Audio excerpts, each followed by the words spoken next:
నమస్కారం అండి. నమస్కారం జాఫర్ గారు, బాగున్నారా? నమస్తే నమస్తే యంగ్ అండ్ ఎనర్జెటిక్ కపుల్. నా ఫస్ట్ ప్రశ్న, ఒక 2 lines లో చెప్పండి బిగ్ బాస్ గురించి మీరు అర్థం చేసుకుంది అక్కడ. నాకు తెలిస్తే కదరా మీకు చెప్పడానికి. ఫుడ్ సరిగ్గా అందలేదు, నా కొడుకు పంది తిన్నట్టు తిని నా కొడక నువ్వు రే, బయట నా మనుషులు ఎలా ఉన్నారన్నది ఒక ఎమోషన్. సో ఇవన్నీ క్యారీ చేస్తూ హౌస్ లో ఉండడం అనేది చాలా టఫ్. అసలు ఆ సంగతి ఇప్పటికి తెలుసుకున్నావా గొట్టం? అందుకేరా నీ బుద్ధి మట్టం. సో కొంచెం అవన్నీ లైఫ్ ఎక్స్పీరియన్సెస్ అర్థం చేసుకుని లోపలికి వెళ్ళారు. అసలు నేనేం అర్థం చేసుకుని ఏం అనలేదు. నేను బిగ్ బాస్ ఇంతవరకు ఏ సీజన్ కూడా చూడలేదు. ఫస్ట్ టైం నేనే చూడలేదు. ఈడొకడో నువ్వు చూసినా కూడా చూడలేదంటావు కదరా. అక్కడ ఉండే లవ్ బాండింగ్ అది ఫేక్ అనిపిస్తుందా, లేకపోతే అది కూడా 100% ఫేక్? ఫేక్. ఎవరెవరిది ఫేక్ అనిపించింది మీకు? నాకు రీతు డెమోంది 100% ఫేక్. నిజమైన ప్రేమ రమాది.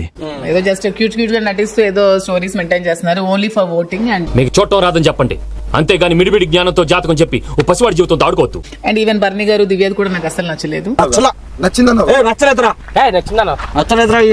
ప్రతి సీజన్ లో ఈ ఓటింగ్ ప్రక్రియ మీద కొన్ని వివాదాలు వస్తున్నాయి. మీరు కూడా నమ్ముతారా, లేకపోతే లేదు ఫెయిర్ గా జరుగుతుంది అనుకుంటున్నారా?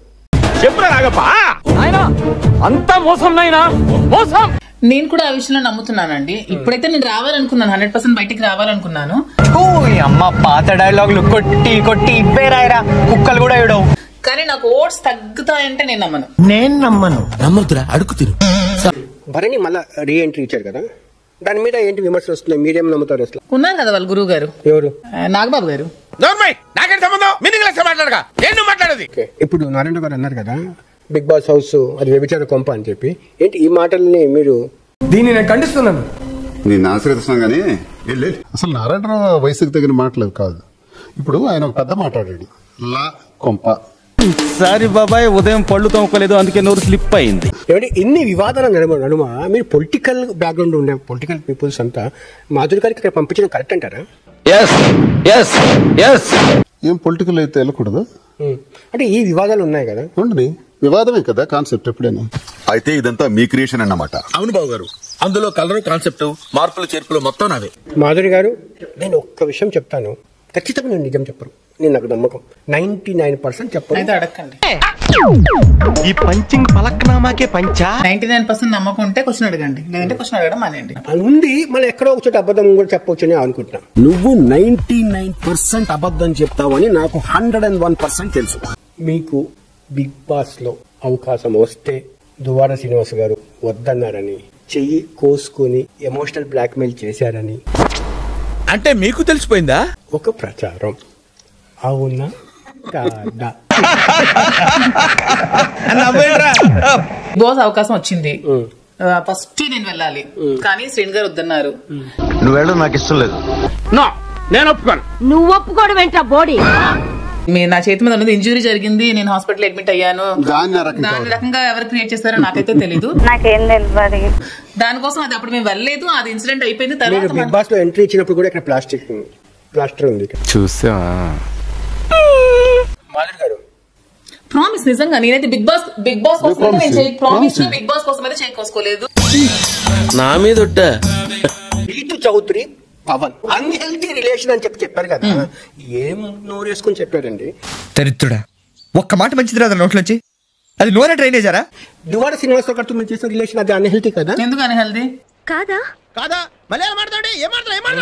నా మొగుడుతో నేను విడిపోయాను, ఆవిడ పిల్లంతా ఆవిడ విడిపోయి మా ఇద్దరం పెళ్లి చేసుకుంటే మీకు ఎందుకంటే అన్హెల్తీ కనిపిస్తుంది? అన్హెల్తీ నీ అబ్బాయి ఏ స్టేషన్ కి వెళ్ళాలని అమీర్పేటలో మెట్రో అన్నట్టు ప్రపంచంలో ఏ టాపిక్ వచ్చినా గాయత్రి తెస్తా మధ్యలో. రీతు చౌదరి పవన్ వాళ్ళ చిన్న వయసు పిల్లలు.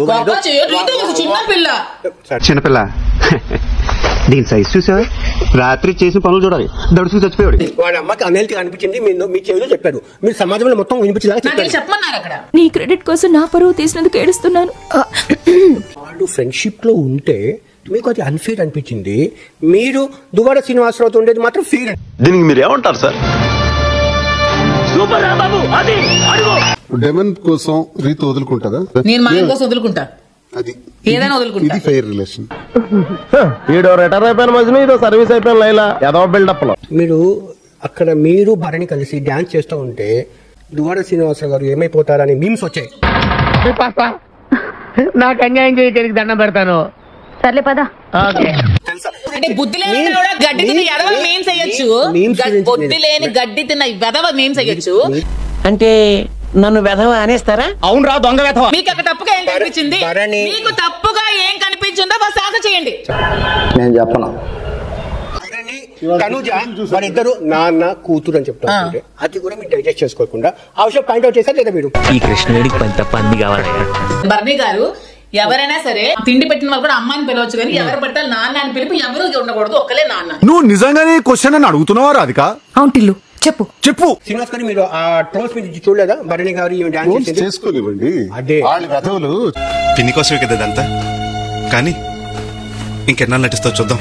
అండ్ ఎవడైతే ట్రోల్ చేశాడో నాకు తెలిసి వాడు అమ్మకు పుట్టున్నాడు, ట్రోల్ చేసిన వాడు అమ్మకు పుట్టలేదు. ఎక్కువ మాట్లాడండి, నాలుగు దురదగుండా రాసేగలం.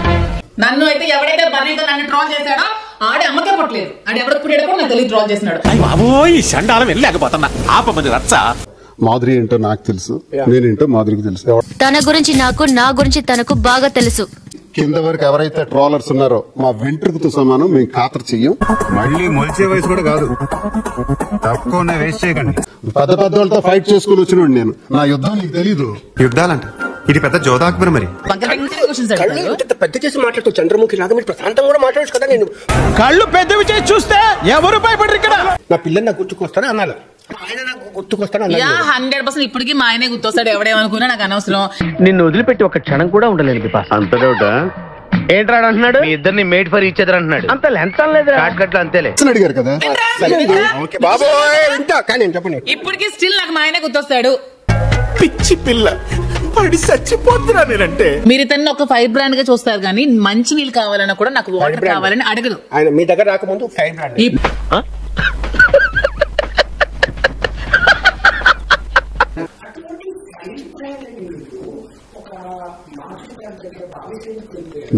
ఇది ప్రేమ అండి. దీన్నే ప్రేమ అంటారు కాదు, చికెన్ గున్యా అంటారు. అంతే. That's all. Please subscribe to Wish him all the best and the entire team all the best. Thank you sir.